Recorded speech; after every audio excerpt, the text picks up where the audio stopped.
দক্ষিণবঙ্গে আবারও নিম্নচাপ সেই প্রভাব পড়তে পারে বাংলাদেশ এবং উত্তরবঙ্গেও। তো আজকে আমরা এই ভিডিওতে আলোচনা করব এই নিম্নচাপের দরুন কতদিন বৃষ্টি চলবে, কবে থেকে বৃষ্টি আসবে এবং এই নিম্নচাপের জন্য কেমন বাতাস বইবে। তো সুপ্রিয় সুধী দর্শক, আজকে হচ্ছে 19শে জুলাই শনিবার। তো আপনারা কোন কোন জেলা থেকে এই ভিডিওটি দেখছেন অবশ্যই কমেন্ট সেকশনে আপনার জেলার নামটি লিখে জানাবেন। তো এই মুহূর্তে যেটা আমরা দেখতে পাচ্ছি, এই মুহূর্তে দক্ষিণবঙ্গে হালকা পাতলা মেঘ রয়েছে। তবে মেঘ রয়েছে বেশিরভাগ আমরা দেখতে পাচ্ছি উত্তরবঙ্গ এবং বাংলাদেশের রংপুর, কালাই, ময়মনসিংহ এবং সিলেটে কিন্তু একটু বৃষ্টিপাত আমরা লক্ষ্য করতে পারছি। তবে আজকে দক্ষিণবঙ্গের আবহাওয়া আমরা মোটামুটি যদি আলোচনা করি, তবে আজকে কিন্তু দক্ষিণবঙ্গে তেমনভাবে বৃষ্টির সম্ভাবনা নেই। তবে বৃষ্টিপাত নেই বললে ভুল বলা হবে, বৃষ্টিপাত কিন্তু বিক্ষিপ্তভাবে রয়েছে বাঁকুড়া, পুরুলিয়া, বীরভূম এবং ঝাড়গ্রামে। তাছাড়া আপাতত দক্ষিণবঙ্গের বাদবাকি জেলার আকাশ মোটামুটি মেঘলা থাকবে, তবে বিক্ষিপ্তভাবে ছিটেফোঁটা বৃষ্টি হতে পারে।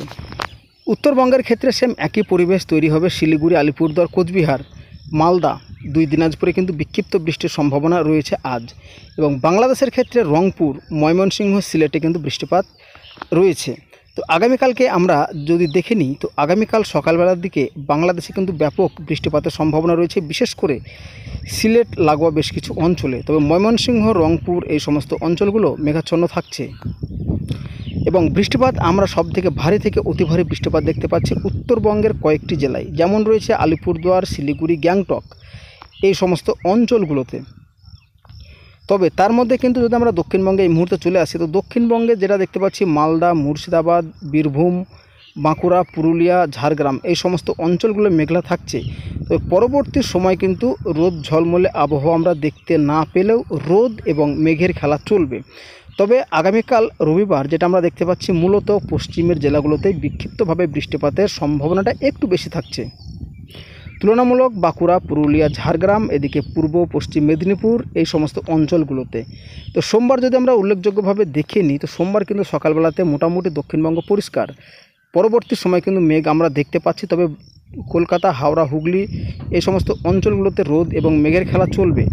দক্ষিণবঙ্গের ক্ষেত্রে দেখা গেল বিপরীত চিত্র দেখতে পাচ্ছি আমরা উত্তরবঙ্গে কিন্তু বিক্ষিপ্তভাবে বৃষ্টিপাতের একটা সম্ভাবনা থাকছে। বাংলাদেশের ক্ষেত্রে শিলচরে কিন্তু বৃষ্টিপাত, সিলেট, শিলচর লাগোয়া অঞ্চলগুলোতে বৃষ্টিপাত থাকছে, রংপুর আকাশ মেঘলা থাকছে।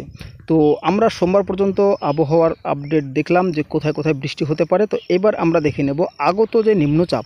তো এই নিম্নচাপ আমরা সোজাসুজি একদম 25শে জুলাই শুক্রবার যেটা আমরা দেখতে পাচ্ছি এই মুহূর্তে বিশাখাপত্তনম, ভুবনেশ্বর, এদিকে ইয়াঙ্গং, মায়ানমার উপকূলবর্তী জেলাগুলোতে কিন্তু ঝড়ো বৃষ্টি শুরু হয়ে যাবে। তো এর এফেক্ট আমাদের দক্ষিণবঙ্গে মোটামুটি পড়তে শুরু করবে 26শে জুলাই শনিবার থেকে। তো আপনারা এখানে এই মুহূর্তে দেখতে পাচ্ছেন এই যে নিম্নচাপের যে একটা কি বলবো গতিপথ বা রুট, তো যেটা দেখতে পাচ্ছি আমরা বাংলাদেশের চিটাগং, ঢাকা, রাজশাহী, রংপুর, পুরুলিয়া, মালদা, এদিকে গুয়াহাটি হয়ে কিন্তু আমাদের দক্ষিণবঙ্গে পাক খাচ্ছে, যেটা কিন্তু আপনারা এই মুহূর্তে দেখতেই পাচ্ছেন আমাদের র্যাডার চিত্র থেকে। তো এর প্রভাব বেশি আমরা দেখতে পাবো রবিবার অর্থাৎ 27শে জুলাই থেকে। তো এর ফলে বৃষ্টি কেমন থাকছে মোটামুটি আমরা একটু যদি লক্ষ্য করি, তো বৃষ্টি কিন্তু তুলনামূলকভাবে বাংলাদেশে বেশি বৃষ্টি থাকছে এর নিম্নচাপের প্রভাবে। তবে দক্ষিণবঙ্গের উপকূল জেলাগুলোতে বেশি বৃষ্টিপাত থাকছে, তবে মোটামুটি বৃষ্টিপাত আমরা লক্ষ্য করতে পারছি উত্তরবঙ্গের ক্ষেত্রেও।